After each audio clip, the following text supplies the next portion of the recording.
Hi everyone. We're going to solve equations again today, but this time one-step equation using fractions. And we're gonna be using inverse operations to complete and find the solution. So as our goal is to solve equations with fractions using inverse operation. Let's look at the first example. A fruit snack is 6 feet long. It is cut into 2 pieces, and one piece is 3 3/4 feet. You need to find the length of the other piece. So we're gonna write an equation and solve this. So I'll give you a minute to solve this problem.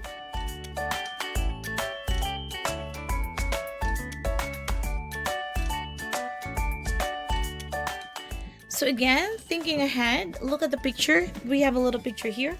It says this, like, let's say this is for the 6 feet long fruit snack, and part of this is 3 3/4. We don't know what is this part, correct? So we could represent this part as x. So we could write an equation to represent this problem. All right. So an equation we could write is that x plus this part, 3 3/4, and that could be equal to 6. And then what should we do? Using inverse operation, we usually subtract, correct? Since that is plus 3 3/4, so we do minus 3 3/4. So both sides of equation, we take 3 3/4 away to undo and to isolate the variable x. So we have to do the inverse or the opposite of it. Then that becomes x, that becomes 0. And how do we subtract 6 3/4?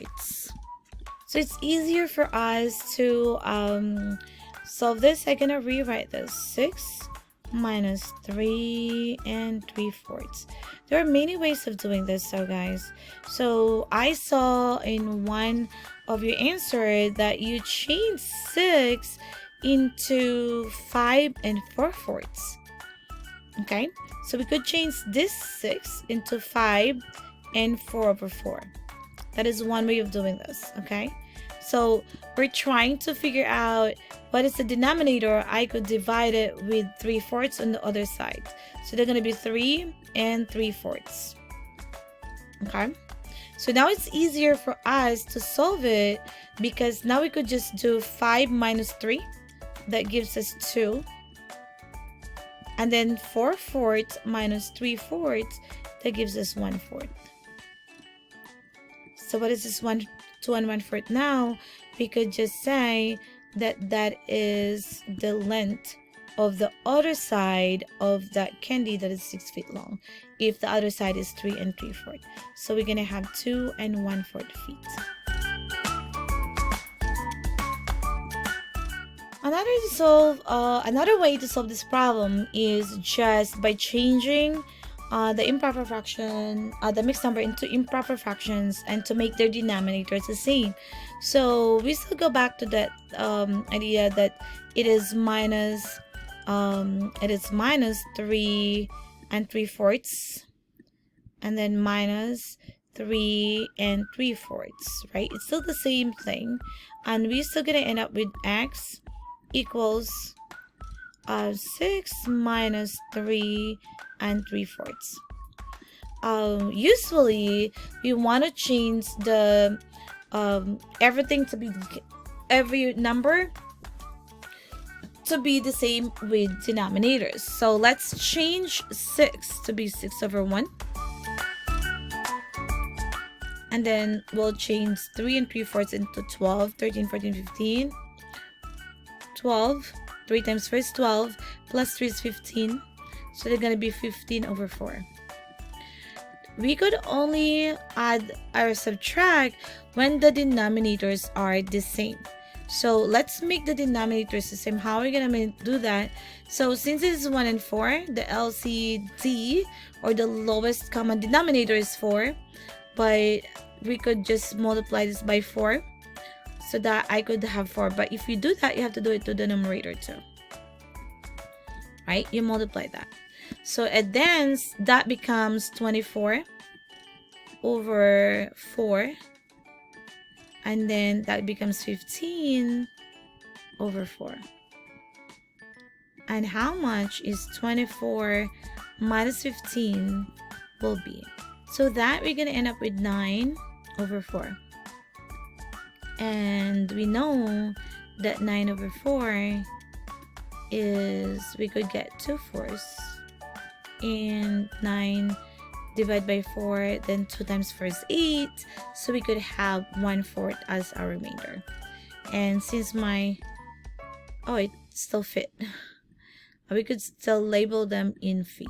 So now we have 2 ways of solving this problem by just rewriting 6 into a mixed number, or just by changing each of the numbers or the mixed number into improper fractions.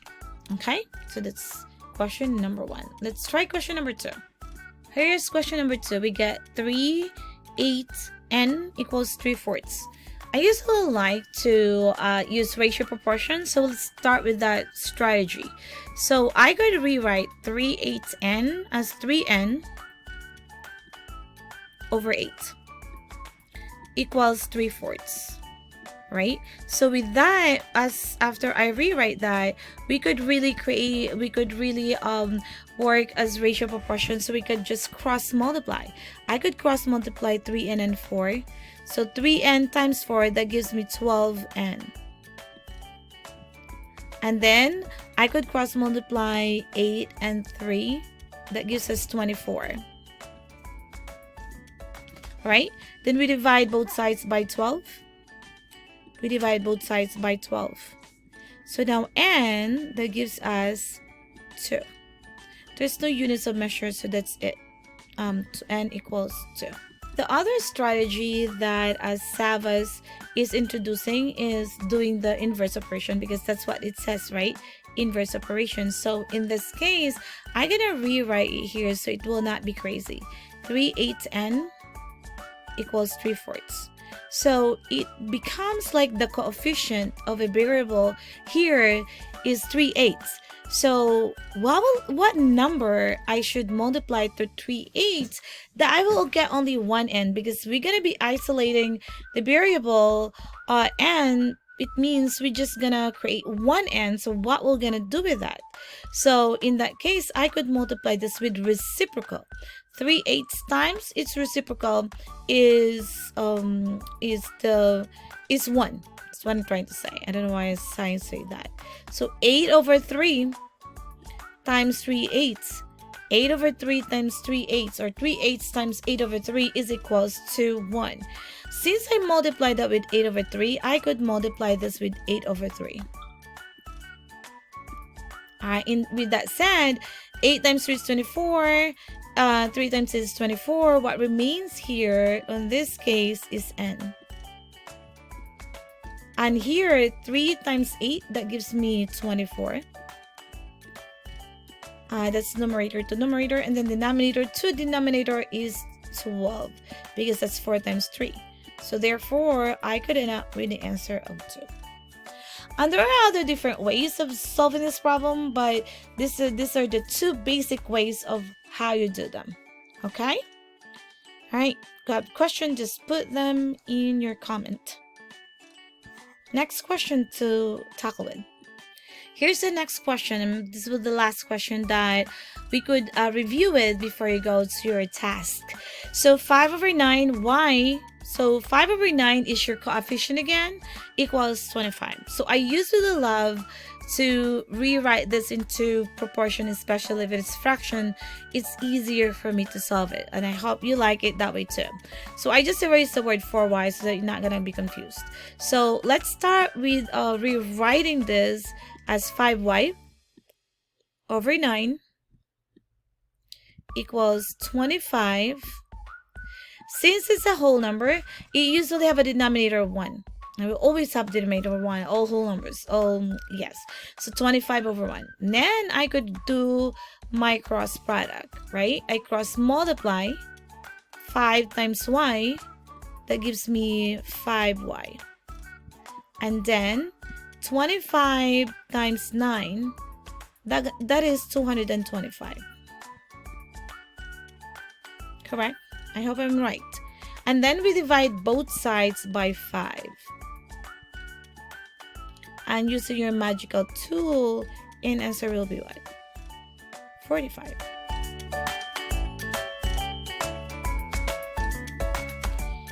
Let's see if you could do this in the inverse operation way, but that's what you normally guys solve this. So let's say we're gonna have 5y, right? 5-9, I mean 5-9y, because we're doing it the inverse, and then that's 25. So using the inverse operation, we need to isolate the y to become 1y. Like the previous example, we're just gonna multiply this with its reciprocal, which is 9/5. But since we multiply this by 9/5, we're gonna do this at 9/5 also. It has to be the same all the time to make that equal sign true at all times. So 9 times 5 is 45, 5 times 10 is 45, 45 divided by 5 is 1. So you're gonna have y over here equals, since there's a denominator of 1 over here, so 25 times 9 is 225, and we divide it by 5, we eventually get the answer of 45. So there are many ways to solve a problem, but I just introduced to you 2 ways of doing it. It's up to you which way you want to solve your problem. It depends on your comfort zone, where you're happy, you're comfortable solving it. Go ahead, of course, as long as you show your work. Okay? Alright, so with that said, you could go to your Google Classroom and check on your task in Savas. And by the way, we're gonna have a mid checkpoint for tomorrow, so be prepared. Use Savas to study. So stay safe, everyone. I'll see you again next time. Bye for now. Alright, bye.